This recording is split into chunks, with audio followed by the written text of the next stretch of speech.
Labiaplasty is only about the looks? No, well, it's about the real confidence, choice and comfort of the women down there.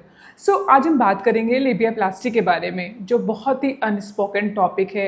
Many females को नीचे down discomfort होता है and they are very worried कि इसकी surgery हमें कब करानी चाहिए, कैसे करानी चाहिए और कहाँ होती है। सबसे पहले आज हम समझेंगे फीमेल जेनिटल ऑर्गन्स के बारे में, वल्वा के बारे में, कि क्या क्या ऑर्गन्स एक फीमेल जेनिटल्स में होते हैं। फीमेल के एक्सटर्नल जेनिटल जिसे हम वल्वा बोलते हैं, इसमें ये लेबिया मेजोरा होता है। ये उठा हुआ पोर्शन को हम लेबिया मेजोरा कहते हैं। एंड ये दूसरी तरह की लेबिया जो होती है, जो छोटे छोटे किसी में अनइवन, अनसिमेट्रिकल और बड़ी या छोटी साइज में हो सकती है, जिसे हम लेबिया माइनोरा बोलते हैं। और यहाँ पे दो ओपनिंग होती है, एक पेशाब के रास्ते की ओपनिंग, एक होती है विजाइनल ओपनिंग। एंड यहाँ पे जो टिप में जो स्ट्रक्चर जिसे हम क्लाइटरिस बोलते हैं, और नीचे के रास्ते में यहाँ पे एनस होता है, जिससे फीमेल डिफिकेट करती है। तो जब भी हम लेबियाप्लास्टी की बात करते हैं, मोस्ट ऑफ द टाइम जो मोस्ट कॉमन जो हम प्रोसीजर करते हैं उसमें हम लेबिया माइनोरा प्लास्टी करते हैं, यानी कि इसकी सर्जरी हम करते हैं। जब भी महिलाओं की इस labiaplasty is reconstructive surgery where we are reducing and reshaping the size of the लेबिया।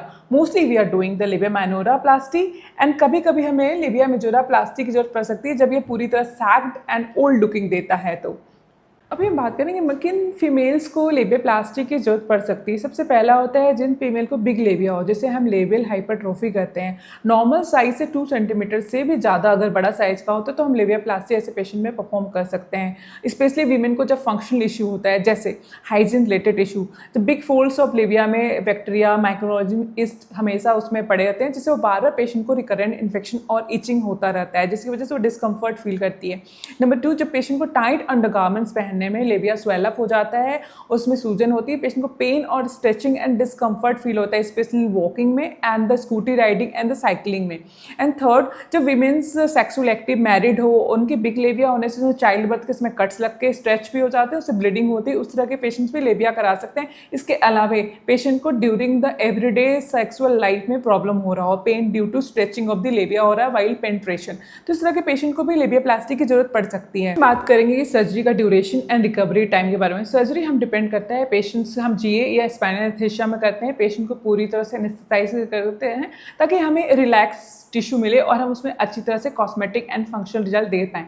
And number 2, जब पेशेंट्स की सर्जरी मोस्टली 1 से 1.5 घंटा में कंप्लीट हो जाती है, पेशेंट 1 दिन के बाद डिस्चार्ज हो जाती है और पेशेंट नॉर्मल एक्टिविटी जैसे कि अपने ऑफिस वर्क को या डेली स्कूल वर्क को, हाउस वर्क को कर सकती हैं।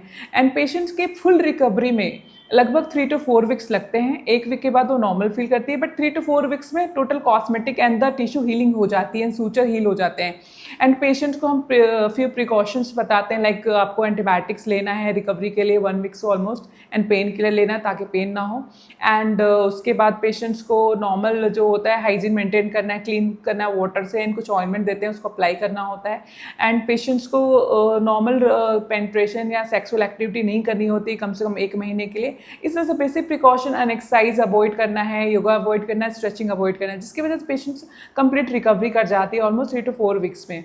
कई पेशेंट पूछते हैं कि लेबियाप्लास्टी किस टेक्निक से करेंगे, तो कई टेक्निक्स होते हैं। कॉमनली हम करते हैं रूटीन कर्वीलिनियर एज टेक्निक्स, वेस्ट techniques, mix technique, deepithelialization technique and other techniques भी होते हैं, जो हम पेशेंट्स के एक्सपेक्टेशन, पेशेंट के डिजायर रिजल्ट और पेशेंट की लेबिया के अकॉर्डिंग हम डिसाइड करते हैं। पेशेंट से डिस्कशन के बाद कि उनके चॉइस के अकॉर्डिंग क्या उनको सूट्स करता है, and we wanted to give the best result so that कि पेशेंट का जो एक्सपेक्टेशन है comfortable life and the good looking cosmetic as well as functional, दोनों इफेक्ट उस पेशेंट को मिलना चाहिए। अब हम बात करेंगे कि लेबियाप्लास्टी सर्जरी के क्या कॉम्प्लिकेशन या साइड इफेक्ट्स हो सकते हैं।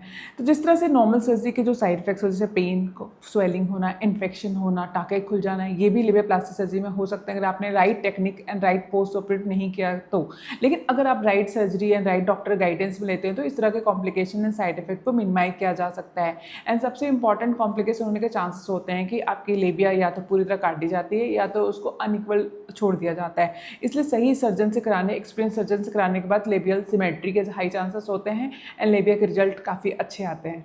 तो आज आपने जाना कि लेबियाप्लास्टी क्या होता है, क्या कॉमन इंडिकेशन जब फीमेल इस तरह के सर्जिकल प्रोसीजर को चूज करती हैं, एंड क्या सर्जरी ड्यूरेशन होता है, क्या रिकवरी टाइम होता है, पोस्ट ऑपरेटिव केयर हम क्या करते हैं, एंड क्या कॉम्प्लिकेशन साइड इफेक्ट हो सकते हैं। अगर इससे ज़्यादा अगर आपको कोई भी कंसर्न हो, आपको इस तरह की प्रॉब्लम हो एंड आप बात करना चाहते हैं तो कमेंट बॉक्स में मुझे मैसेज कर सकते हैं।